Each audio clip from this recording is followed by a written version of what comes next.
చేశారని, హింసించారని చంద్రబాబు నాయుడు గారు చెబుతుంటే నాకు చాలా ఆశ్చర్యం వేసింది నిజంగా. ఆయన కాగితం పుచ్చుకుని అంతా ఆయన చూసినట్టే ఒక పచ్చి అబద్ధాన్ని చాలా నిజంలాగా మాట్లాడేటువంటి ప్రయత్నం, అద్భుతమైన నటన, ఒక సినిమా కథను చెప్పినట్టుగా చంద్రబాబు నాయుడు గారు చెప్తున్నారు.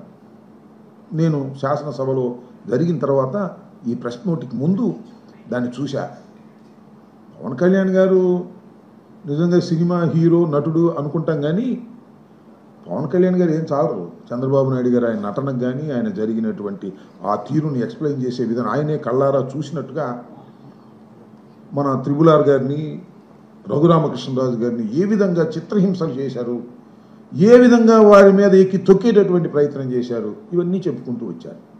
ఇవన్నీ పచ్చి అబద్ధాలని, అలాంటి కస్టోడియల్ టార్చర్ జరగలేదని నేను చెప్తున్న మాట కాదు, ఆ రోజు ప్రభుత్వం చెప్పిన మాట కాదు, ఆ రోజు పోలీసులు చెప్పిన మాట కాదు. సుప్రీంకోర్టు, సాక్షాత్తు సుప్రీంకోర్టుకు వెళ్ళి రఘురామకృష్ణరాజు గారు నా మీద టార్చర్ జరిగింది అంటే నో, మేము దాన్ని నమ్మటం లేదని పక్కన పెట్టేశారు.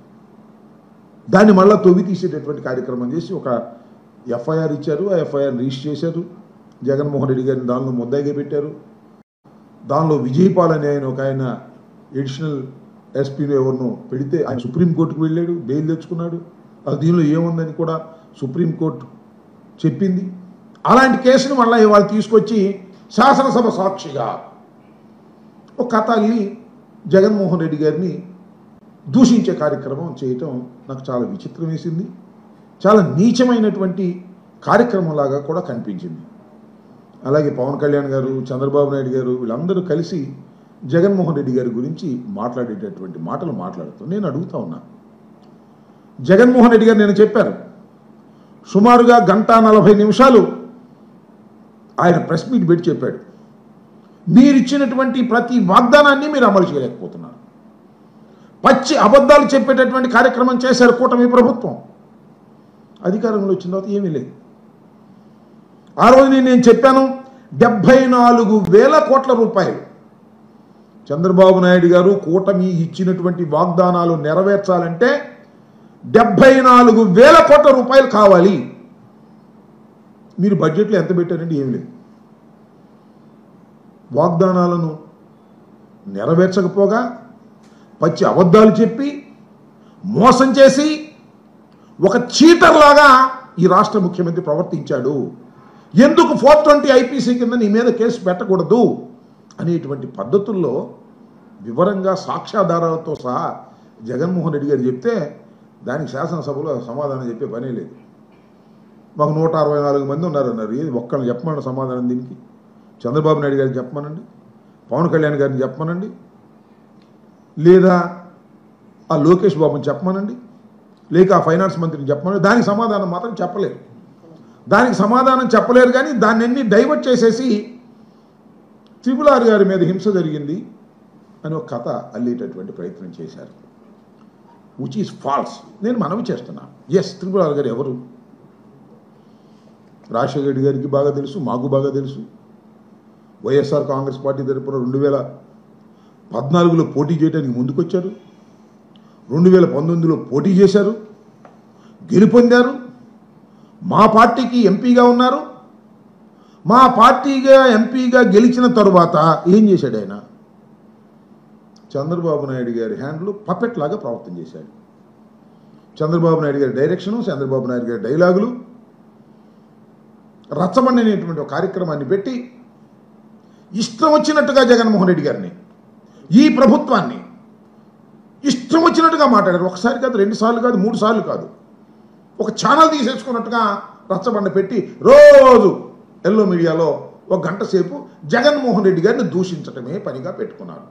మోస్ట్ అన్పార్లమెంటరీ లాంగ్వేజ్ అంతా ఉపయోగించారు, రెచ్చగొట్టారు, రాష్ట్రంలో తగాదాలు పెట్టడానికి ప్రయత్నం చేశారు. ఒకసారి వెళ్ళి చూసుకోమని మనవి చేస్తున్న ప్రజలందరినీ కూడా. ఎక్కడైతే ఒకసారి వెనక్కి వెళ్ళి యూట్యూబ్ చూస్తే మీకు అర్థమైద్ది. మా పార్టీ అని చెప్తాడు, మా పార్టీ జగన్మోహన్ రెడ్డి అని చాలా అగ్లీగా మాట్లాడినటువంటి సందర్భాలు. ఈ అగ్లీగా మాట్లాడిన కారణం ఎవరు? చంద్రబాబు నాయుడు గారు. ఇందాక అంటున్నాడు ఆయన, ముఖ్యమంత్రి గారు అంటే, ప్రస్తుతం ఉన్న ముఖ్యమంత్రి గారు చాలా సంస్కారవంతుడంట, చెత్త భాషను ప్రోత్సహించడంట, వ్యక్తుల్ని గౌరవిస్తాడంట, అసెంబ్లీకి రావాలంట. నువ్వు మాట్లాడిన చెత్త భాష, నువ్వు మాట్లాడిన అగ్లీ భాషని, నువ్వు మాట్లాడినటువంటి అన్పార్లమెంటరీ విధానాన్ని రచ్చబండలో సమర్థించింది ఎవరు?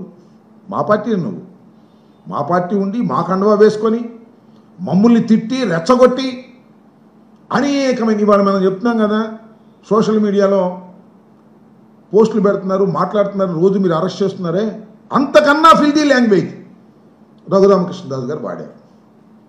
నేను ఈ సందర్భంగా చెప్తే, రఘురామకృష్ణరాజు గారిని నేను వ్యక్తిగతంగా అనను, కానీ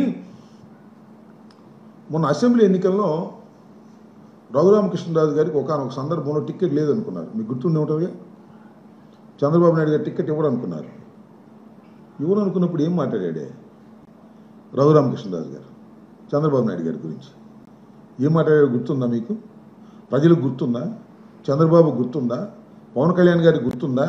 ఏం మాట్లాడు? నాకే టికెట్ ఇవ్వలేనివాడు ఇంకా రాష్ట్రాన్ని ఏం పరిపాలిస్తాడు, నాకే టికెట్ ఇవ్వలేనివాడు ఇంకా రాష్ట్రానికి ఏం చేస్తాడు అనేటువంటి మాట మాట్లాడుతూ, రాబోయే కాలంలో మీ సంగతి తెలుస్తాను అని.